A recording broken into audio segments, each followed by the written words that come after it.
Getting into XIC was a self-fulfilling prophecy, something I have felt would always happen to me. मुझे हमेशा से लगता था जब मैं फ़िल्म्स देखता था तो कई फ़िल्मों में ये कॉलेज दिखाया गया है। मुझे ऐसा लगता था कि मैं भी एक दिन इस कॉलेज में पढ़ूँगा और मुझे लाइफ़ लॉन्ग एक्सपीरियंसेस मिलेंगे। मेरे सबकॉन्शियस मेमोरी में ये हमेशा से ये सपना रहा है। मुझे इसके कई बार विज़न्स भी आते थे। मेरे क्लास में बड़े शहर की लड़कियाँ होगी और मुझे उनके खिलाफ एक दिन लड़ना पड़ेगा और बिल्कुल वैसा का वैसा ही हुआ जो मेरे विज़न में आया था। लेकिन ज़ेवियर्स में मेरा एडमिशन होना एक एक्सीडेंट था और काफ़ी रैंडमली ये सब हुआ। मेरा महाराष्ट्र के टॉप एमबीए कॉलेज में एडमिशन फिक्स हो गया था, लेकिन instead of that I chose advertising course over MBA course and came to Xavier's. जब मैंने एडमिशन लिया और कॉलेज में आया तब मैं काफ़ी नाइव था, specially in terms of knowing female nature and social intelligence. मुझे ऐसा लगता था कि छिछोरा बन के सिम बन के ही लड़कियों के साथ इंटरैक्ट किया जा सकता है। You have to be a clown, be entertaining to girls. और ये सब कहाँ से आता है? ये सब मीडिया की ब्रेन वॉशिंग से आता है। वही मीडिया जो एलिट्स के हाथ के कठपुतली बन चुकी है, एक ज़रिया बन चुकी है मर्दों को कैद करने का, सिम बनाने का, गुलाम बनाने का। और जिन्हें ये बात समझ में आ जाती है उन्हें कोई नहीं हरा सकता। They become invincible force of nature. खैर, मैं बात कर रहा था जब मैंने एडमिशन लिया और कॉलेज में दाखिल हुआ। तब ना मुझ में कोई फैशन सेंस था, ना कोई सोफिस्टिकेटेड क्लास एक्सेंट था। एकदम छोटे शहर का गँवार आदमी पैरामिलिट्री फ़ोर्स की कंडीशनिंग लेकर आया था और ऐसे लोगों के साथ पाला पड़ गया मेरा जिनके चोंचले रईसे वाले थे। उनके टॉपिक्स ऑफ डिस्कशंस एक नंबर के फालतू और फ्यूटाइल थे।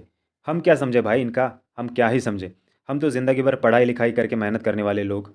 इनके साथ अपना क्या ही मुकाबला। और मैं तो ठहरा छोटे शहर का गँवार आदमी। हमको ना शब्दों का फेर समझता है भाई, ना कोई छल-कपट। हम तो होते हैं सीधे-साधे और भोले-भाले। और मुझे तो अपने आप को प्रेज़ेंट करना भी नहीं आता था। बात कैसे करनी है, सामने वाले को इम्प्रेस कैसे करना है, कभी सीखी ही नहीं भाई हमने ये चीज़ें। ऊपर से मैट्रिक्स, मैट्रिक्स भी आपके पैर खींचता है। The matrix wants you to be छिछोरा। और मैं भाई मैट्रिक्स की वजह से इतना गँवार, छिछोरा और थर्ड क्लास बन गया कि उसका कोई हिसाब नहीं। और now I have realise that मेरी ज़िंदगी की सारी जितनी भी परेशानियाँ हैं, इनसिक्योरिटीज़ है, क्रीपीनेस, छपरीनेस, अनअवेयरनेस, बदतमीज़ी और माइंडलेसनेस है, ये सब मैट्रिक्स की वजह से आया है।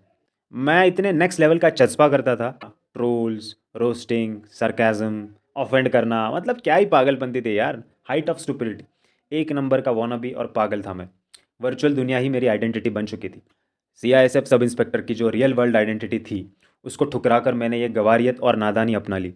क्या ही दौर था, मतलब वो क्या ही दौर था। सार्केज़्म, मीम्स, ये करूँगा, वो करूँगा, page, trolls, I am savage, will give you sarcastic savage reply, I will troll the comments on post. मतलब पूरी तरह से वर्चुअल दुनिया का मैं दीवाना बन चुका था। और मुझे अपने आप पर शर्म आती है जब मैं वो दिन याद करने की कोशिश करता हूँ।